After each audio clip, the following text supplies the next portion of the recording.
The iron door closes with a sound like finality itself. I don't flinch. My breath clouds in the darkness, dissipating into nothing, like every promise Logan ever made to me. The cold seeps through stone, through skin, into bone. I can taste rust and dampness on my tongue. Somewhere water drips, marking time in a place where time has lost all meaning. My wrists ache where the guards held them. Not chains yet. Those will come later, I suppose. For now, I stand in this cell beneath the palace, beneath the throne room where my brother sits in father's chair, and I understand with perfect clarity that he planned this moment before our father's body was even cold. The betrayal doesn't shock me, it should, but it doesn't. What surprises me is how little I feel. No tears, no rage, just a vast, expanding silence inside my chest where love used to live. Something in me has already begun to change. 3 weeks ago, I held father's hand as he died. The room smelled of medicinal herbs and decay, purple velvet curtains blocking out the last light of summer. His breathing had become shallow, each inhale a battle he was losing. Logan stood by the window, his back to us, shoulders rigid beneath his formal coat. Even then, especially then, he couldn't bear to look at suffering. "Emily," father whispered, his voice like paper tearing, "you have a good heart. Too good for this world." I squeezed his fingers. They felt like bird bones, hollow and fragile. "Your brother will need you," he continued, coughing. Blood spotted his lips. "Guide him. He's ambitious, like I was. But you understand people. Promise me." "I promise," I said, and meant it. Logan never turned around, never said goodbye. When father's breathing finally stopped, when the silence filled the room like water filling lungs, my brother simply walked out. His footsteps echoed in the corridor, measured, unhurried, already moving towards something I couldn't see. The funeral was 3 days later. White roses and empty speeches. Logan delivered the eulogy with perfect composure, his voice carrying across the cathedral. He spoke of legacy and duty, of honouring our father's vision for the kingdom. His eyes never found mine in the crowd. That night he summoned me to the study, father's study, though it was already transforming into Logan's domain. New maps on the walls, new seals on the documents. "I need your support," he said without preamble. He was standing, not sitting. "Power. Play. The council questions my age. Your endorsement would stabilise my position." "Of course," I told him. "We're family. I'll stand with you." His smile was brief, calculated. "Good. There's a ceremony tomorrow. You'll speak on my behalf?" I did. I stood before the council and praised my brother's wisdom, his vision, his strength. I watched him crowned with father's circlet. I smiled when everyone else smiled. 2 weeks passed. Logan consolidated power with surgical efficiency. Allies were rewarded, rivals were relocated, distant provinces, minor posts, convenient exiles, dressed as promotions. I watched it happen, uneasy but silent. This was politics, I told myself. This was how kingdoms worked. Then came the night of the banquet, Logan's first official state dinner as king. The great hall blazed with candlelight, tables laden with venison and wine. I wore blue silk, our family's colour, and sat at the high table, playing my part as the devoted sister. Halfway through the evening, Logan stood and announced his engagement to Lady Victoria of House Brennan. A strategic match, a powerful alliance. The hall erupted in applause. I applauded too, though something cold had settled in my stomach. After the guests departed, Logan asked me to walk with him in the gardens. The night air was cool, roses heavy with late summer scent. We walked in silence until we reached the fountain at the garden's heart. Marble dolphins frozen mid-leap, water cascading from their mouths. "I need you to sign something," Logan said, producing a document from his coat. I took it, tilted it toward the moonlight. Legal language, dense paragraphs. But the essence was clear. I would renounce all claims to father's estate, to any titles, to any position of influence within the court. Logan, it's a formality, he said smoothly. Victoria's family requires it. They want assurance that succession is uncomplicated. But father left me the Eastern holdings, the lands along which I'm allowing you to keep, he interrupted, though we both knew those words were a lie. This just clarifies the political structure. Surely you understand. I looked at my brother in the moonlight, at the face I'd known since childhood, now somehow unfamiliar. His jaw was set, his eyes were flat. And if I don't, his smile was thin. Don't be difficult, Emily. Not after I've been so generous. Something in his tone made my blood run cold. But I was alone in the garden with him, and the guards were his now, and I could feel the trap closing around me like fingers around a throat. I signed. He took the document, folded it carefully, and tucked it away. You'll thank me, eventually, he said. I'm protecting you from the burden of power. Father spoiled you with expectations you were never equipped to fulfill. Then he left me standing by the fountain, staring at my reflection in the water, fractured, distorted, barely recognisable. The arrest came 3 days later. Morning light slanting through my bedroom window. Soldiers at my door. Charges of conspiracy, of plotting against the crown, of correspondence with enemies of the state. All fabricated, all perfectly documented. Logan visited me in the holding cell before the final transfer. He stood outside the bars, immaculate in his royal attire, and looked at me with something almost like regret. You could have made this easier, he said quietly. Father loved you too much, gave you too much voice. The council still listens to you, and I can't have that, not when I'm building something new. I would have helped you, I whispered. No. He shook his head. You would have questioned me, softened me, made me weak with your morality and your memories of who we used to be. I need to be feared, Emily, not loved, and you're a reminder of a gentler time that doesn't serve me anymore. He turned to leave, then paused. The dungeon is deep. No one will hear you. In time, people will forget you existed at all. The door closed. And here I am.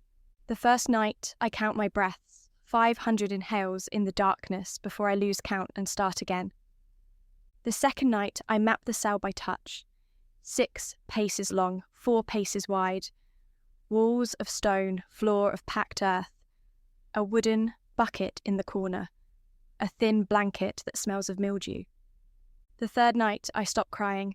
It happened suddenly, mid-sob. I'm curled on the floor, body shaking, when something inside me simply stops. The grief cuts off like a candle snuffed. I sit up slowly, wiping my face with hands that no longer tremble. In the silence, I hear it clearly. Logan made a mistake. He thinks he's won because he controls the throne, the guards, the official narrative. He thinks power is about what you can see, crowns and soldiers and proclamations. But Father taught me something Logan never learned, something he dismissed as weakness. True power lives in what people don't see, in patience, in information, in the careful cultivation of debts and loyalties that have nothing to do with official positions. Logan controls the palace, but I know its secrets.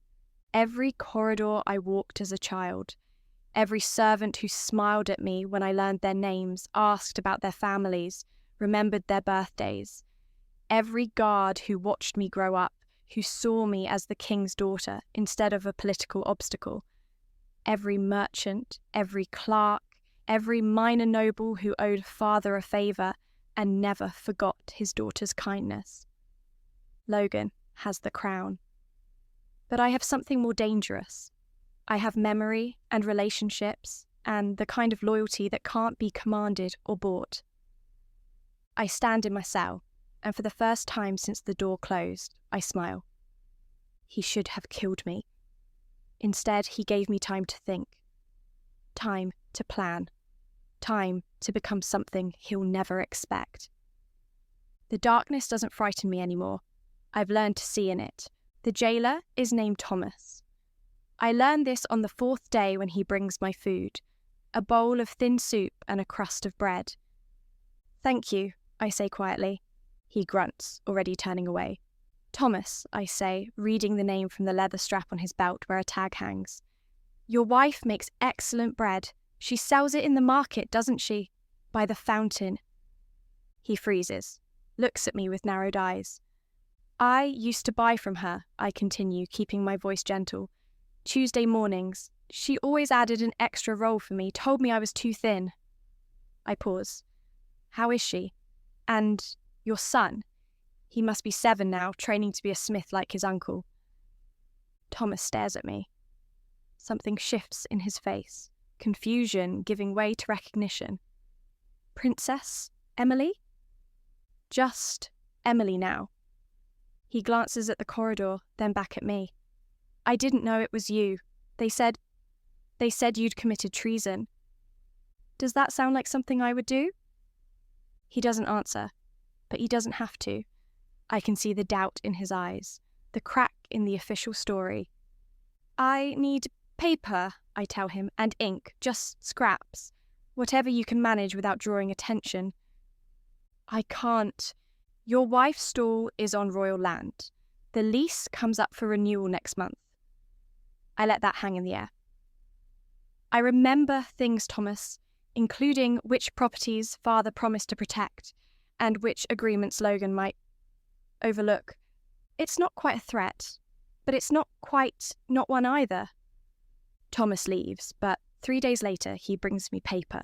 Rough, cheap, but sufficient. A small pot of ink. A quill with a bent tip. 1 week, he mutters.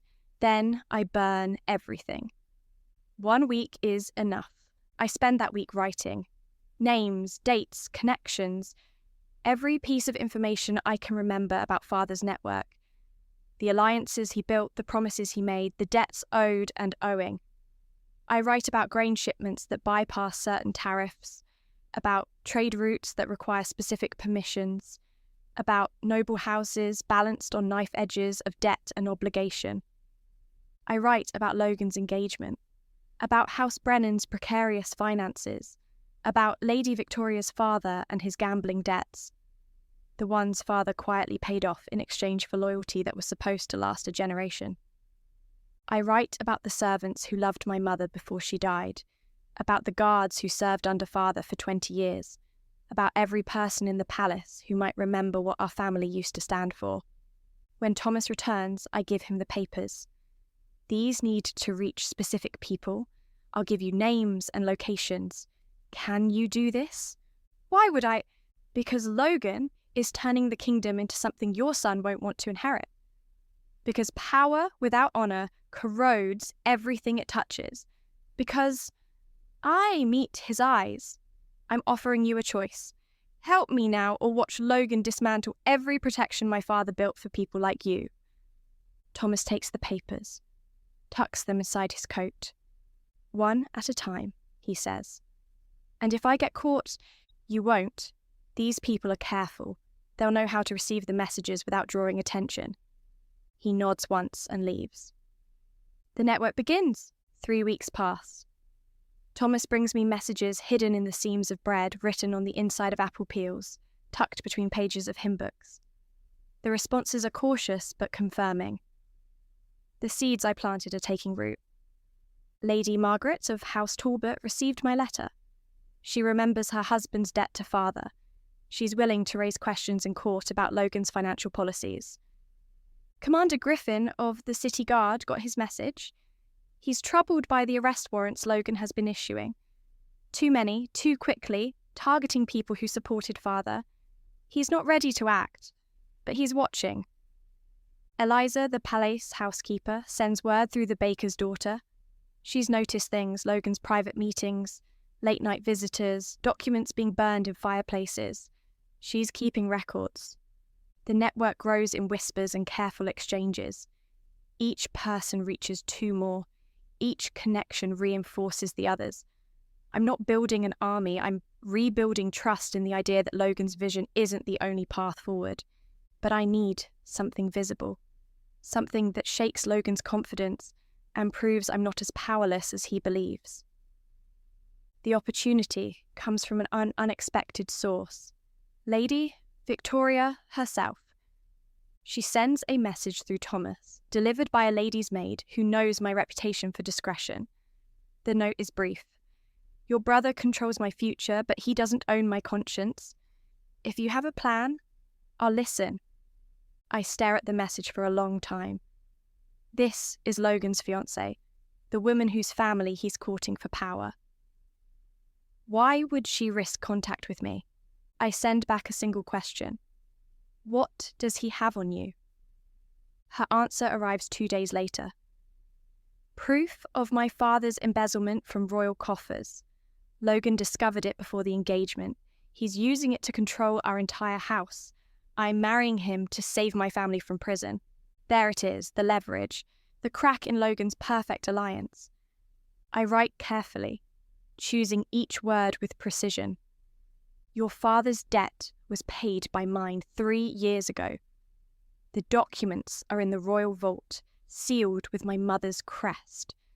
If you can access them, you can prove your father already answered for his mistakes. Logan's blackmail is built on a lie. It takes Victoria 4 days to retrieve the documents. When Thomas brings me her confirmation, his hands are shaking. She's going to break the engagement, he whispers, at the next council meeting, in front of everyone. Good.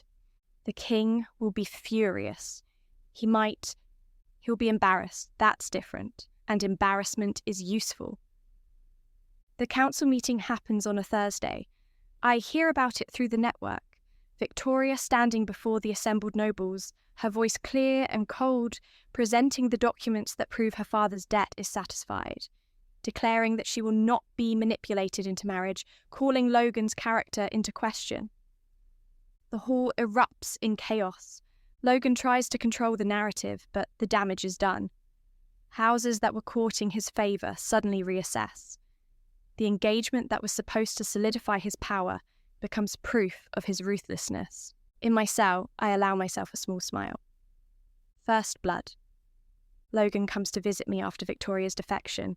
He stands outside the bars, and for the first time since my imprisonment, he looks uncertain. You did this, he says, not a question. I'm in a dungeon, Logan. What could I possibly do? His jaw tightens.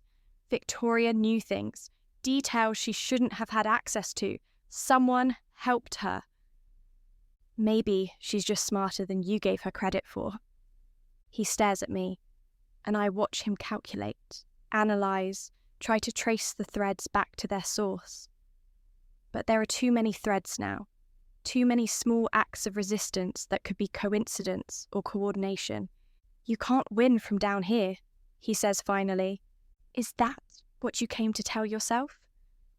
I can make this worse for you, much worse. You already took everything, Logan. What's left to threaten? He has no answer to that. Power requires the ability to add or subtract consequences, but I've already fallen to the bottom. There's nowhere lower to push me, and that makes me immune to his usual tactics. He leaves, and I know I've rattled him. The network accelerates. Eliza sends word that Logan's council is fracturing. Nobles questioning his decisions, guards hesitating on orders. Commander Griffin finally moves, quietly reassigning loyalists to key positions. Lady Margaret begins hosting salons where questions about the king's judgment flow freely over wine and philosophy. I send new messages, reminders of father's policies, suggestions for alternative approaches, carefully worded concerns about the kingdom's direction. I never mention myself. I never ask for action. I simply plant questions and let them grow. Thomas tells me Logan has increased security. More guards, new protocols. He's searching for the source of the resistance, but finding nothing concrete, just a general sense of unease, a shifting of allegiances too subtle to prosecute. Then comes the message from Julian, father's former advisor. Logan dismissed him months ago, relegated him to a provincial post as punishment for suggesting caution. But Julian still has contacts throughout the kingdom, and he's been watching. His message is direct. The treasury is nearly empty.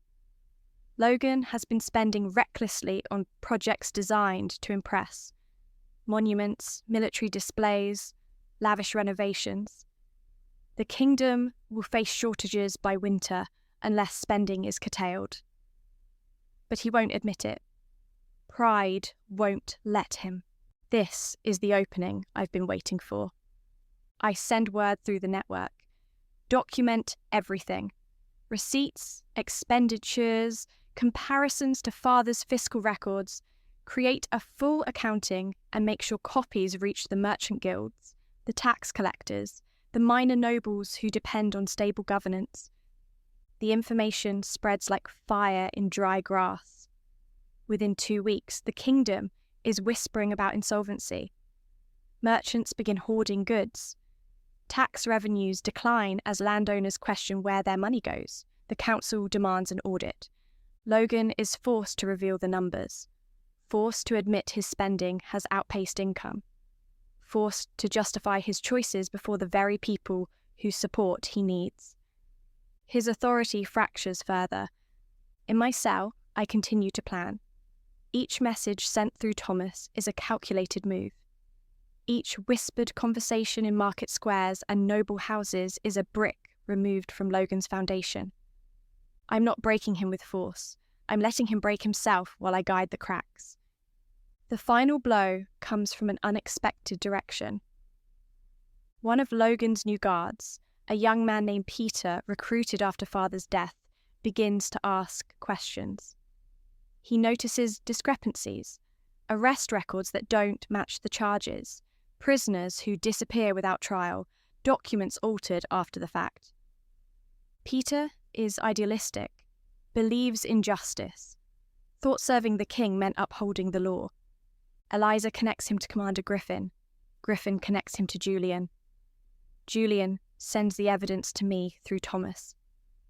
I read through Peter's findings in the dim light of my cell. The picture is damning. Logan hasn't just imprisoned me unjustly. He's created a system of arbitrary detention, using the dungeons to warehouse anyone who questions him. Merchants who objected to new taxes, nobles who voted against his proposals, even a priest who preached about mercy. All buried, all forgotten, all erased from the official record. This is the evidence that will destroy him.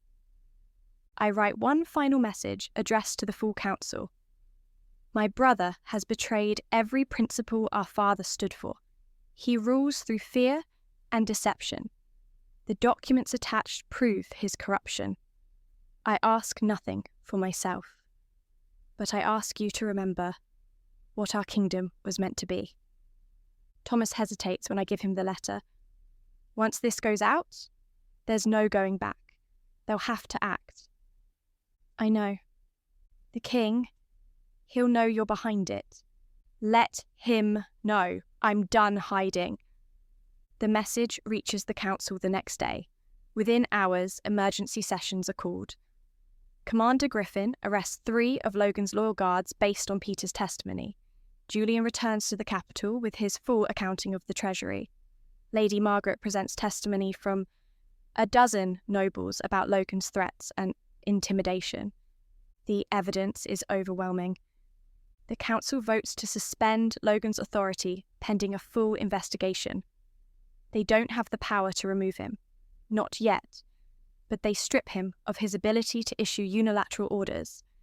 Every decision must now be approved by council majority. Logan is king in title only. 2 days later, the council's delegation comes to my cell. Lord Ashford leads them, an older man, one of father's closest friends. He looks at me through the bars with tears in his eyes. We've been fools, he says quietly. We saw what we wanted to see. Your father would be ashamed of us. Where's Logan? Under house arrest in his chambers. The investigation is ongoing. He pauses. The council wishes to release you, to formally clear your name and restore your position. Not yet. He blinks.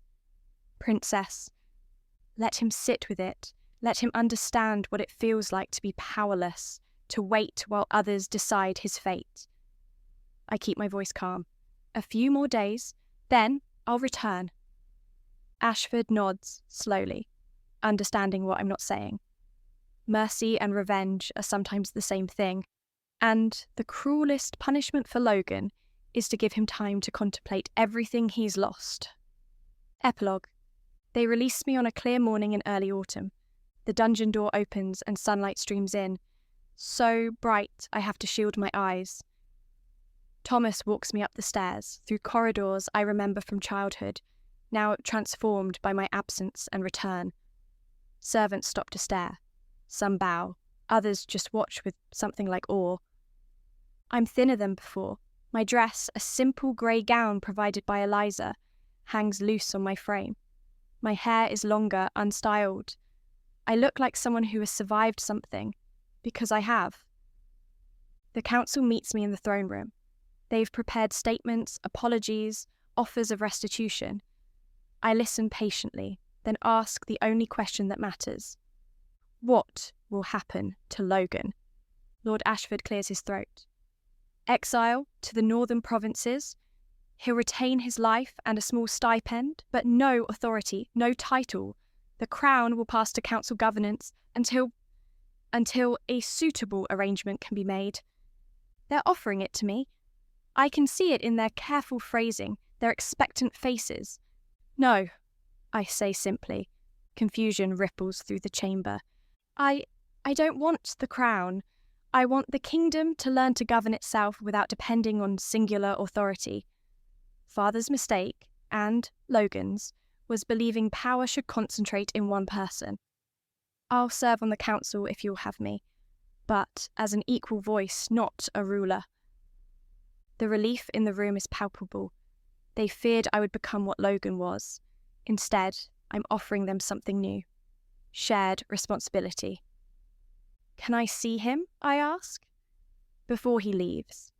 They allow it. Logan sits in what was Father's study, surrounded by packed trunks. He looks smaller, somehow diminished by the loss of his authority. When I enter, he doesn't stand.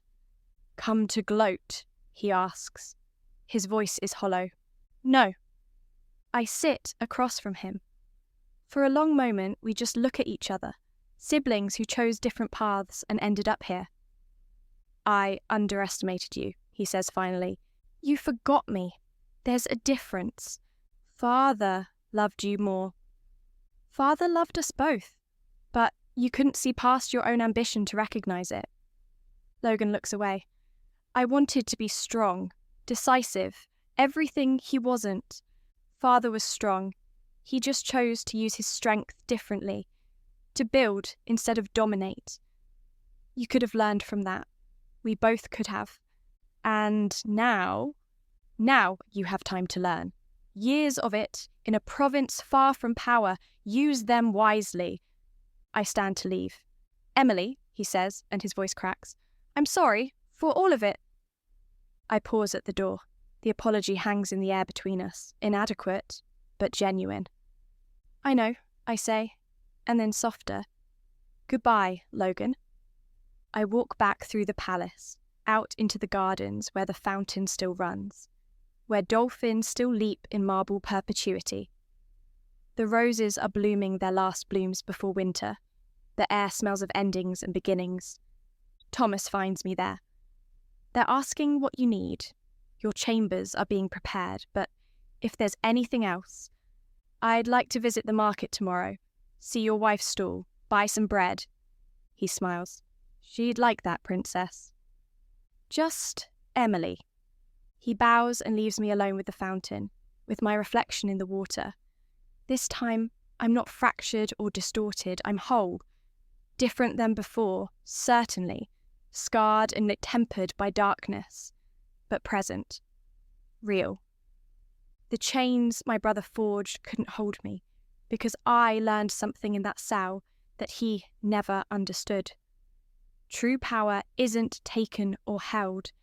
It's built through trust, shared through connection, and earned through the daily choice to serve something larger than yourself. I owned those chains the moment I stopped fearing them. And now, standing in the sunlight, I'm finally free.